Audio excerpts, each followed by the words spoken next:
Hey folks, this is Shock, and we're still waiting for Thunderfoot to answer these 15 questions. Now, you know, in a recent video, if you look below this video, Matt Dillahunty, the atheist, said that Thunderfoot was weak sauce. So if you guys can click share below this video, send this to Thunderfoot. When you think evolution, you think Thunderfoot. Now, perhaps he's evolved into a chicken. Who knows? But I'm still waiting on him to answer these 15 questions. However, some other evolutionists have tried to answer these questions. Let's go through them. I'm going to try to do this video all in one video. If I run out of time, I'll break it up into a couple of videos. Don't forget to look below this video and go to my website at www.shockonow.net and click Music Podcast to listen to audios of atheists losing debates to creationist Christians. So let's go through these questions. Number one, how did life originate? Now, here's what the evolutionists said. They said, well, abiogenesis is not relevant to the discussion of evolution. It is a separate topic. Another answer that someone gave was, life, non-life isn't a dichotomy. Rather, there are many examples of proto-life, such as viruses, etc. Now, these are the evolutionist responses. Another answer to how life originated was answer 3. Some experiments show that the early Earth's atmosphere was optimal for life. Now, our rebuttal as creationists is no one claimed that abiogenesis was irrelevant to the evolution debate until evolutionists realized they were losing the debate on it. You should check out question 1 here. I'm going to put all these questions below this video. Let's go down to number 2. How did the DNA code originate? Evolutionists say this is not an evolution question because evolution starts with an already reproducing organism. The creationist response to that is, but this is something evolution must assume.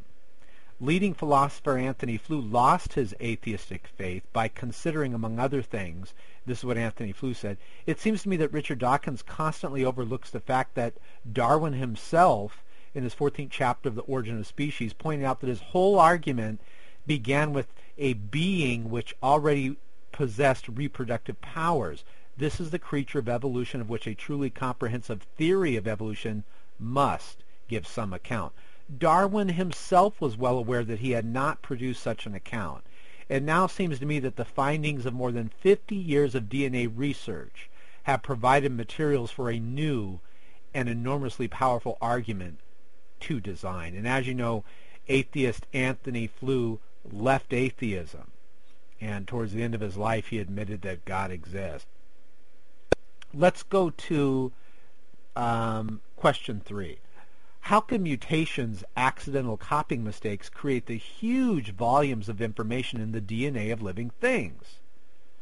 Well, the evolutionists said if only 8 mutations per year were passed on for 3 billion years, that gives us 3 gigabytes of information. But see, our rebuttal to that as creationists is this. This assumes that those information-gaining mutations occur, which hasn't been shown. Second, as a population grows larger, it is harder to fix new mutations in the population because the cost of substitution is greater. Third, it assumes that the mutations that will be fixed are the sort that create new structures such as lungs, feathers, and wings. But it is becoming the consensus even among evolutionist geneticists that mutations are like spelling mistakes in an instruction manual which overwhelmingly degrade information. So make sure you check out question 3 below this video here for more of the lame evolutionist responses to that question. Okay, now let's go to the second set of responses. Why is natural selection a principle recognized by creationists taught as evolution, as if it explains the origin of the diversity of life? The evolutionists responded, it is disingenuous for creationists to claim to accept natural selection and not macroevolution. And as you guys know, macroevolution has not been proven. They said, since the cumulative effect of the former leads to the latter. Now, our rebuttal as creationist is thus and so. Actually, there is not one undisputed example of one structure arising gradually through natural selection. But if natural selection was the engine for evolution, we should have many examples of this happening. Rather, every example of natural selection that we have shows that it is a conservative force which specializes creatures to be better adapted for their environment. The major issue here is that natural selection does not create any genetic information. So natural selection is not the same as evolution. Demonstrating some example of natural selection is not demonstrating evolution in action, because no new genetic specifications are being created by natural selection. So there is nothing disingenuous about creationists accepting natural selection, but not molecules to molecular biologist evolution. However, it is disingenuous of evolutionists to continually equate natural selection with evolution. And then it goes on to say, high-profile evolutionists themselves have long recognized that macroevolution clearly is not just a matter of more microevolution, but it is qualitatively different. Okay, now let's move on to question 5. How did new biochemical pathways which involve multiple enzymes working together in sequence originate? Some of the lame evolutionist responses are as follows. Here's one. There's no reason to think that the first life was as complex as today. The simplest forms would be extinct by now, outcompeted by more complex modern forms. A self-replicator can be as simple as a strand of 6 DNA nucleotides. These self-replicators set the stage for evolution to begin, whether or not you call these molecules life. But our rebuttal as creationists to this is this. Do you have documentation of that? Do you have evidence? See, hard science indicates that the simplest life is incredibly complex. So your imaginary scenario is just that, far removed from what we know of life on Earth. For more on claims of self-replicating molecules, peptides, and enzymes, see below this video at the link there, creation.com/question evolution. Here's another lame evolutionist answer. Furthermore, they said, looking at the biochemical processes in detail at a moment in time does not indicate the evolutionary history of an organism. Scaffolding is a means to develop a process.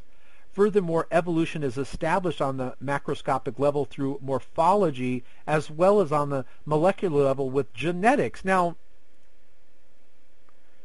here's something that you guys have got to check this out.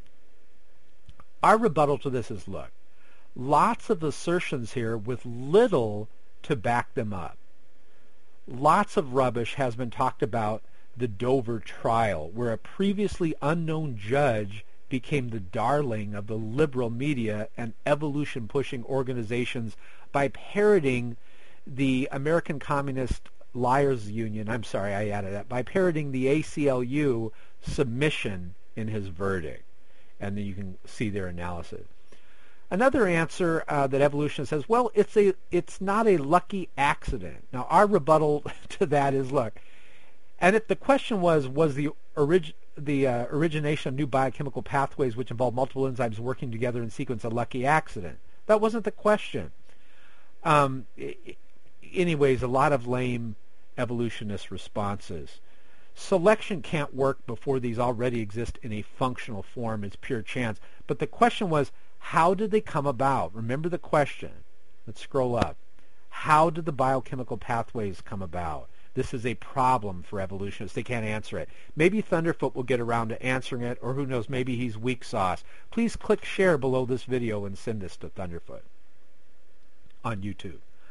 Number 6, living things look like they were designed. So how do evolutionists know that they were not designed? Answer 1, the evolutionist says they don't, but to say they are is a mere argument from ignorance. Our rebuttal as creationists is this. If evolutionists admit they don't know, isn't that by definition an admission that they're arguing from ignorance? Another evolutionist said, if there were a designer, we should see designs tending towards simplicity, not complexity. Yet there is the opposite of what we see. Our rebuttal as creationists to that lame evolutionist response is this. So life is too complex for it to be designed? This is a new one. In any case, this is only a form of argument from bad design refuted in a number of articles under What About Claims of Bad Design, and you can click that here, click right below this video, and you can see it. All right, let's hurry down to question 7. How did multicellular life originate? The evolutionist answer was it was beneficial for cells to work together. Our rebuttal as creationists is this. That may be true, but while that may tell us why such a fully developed system is advantageous, it says nothing about how such a system originated and what benefits the incomplete stages would have. Another evolutionist response was colonies of cells that cooperated were the first step. But our rebuttal to that is, as creationists, is this. There is a huge difference between a colony of single-celled organisms and a true multi-celled organism, and no known mechanism would enable an organism to make that leap. Let's go to question 8. How did sex originate? Now, the evolutionist said sexual reproduction allows for evolution at a much faster pace than asexual reproduction.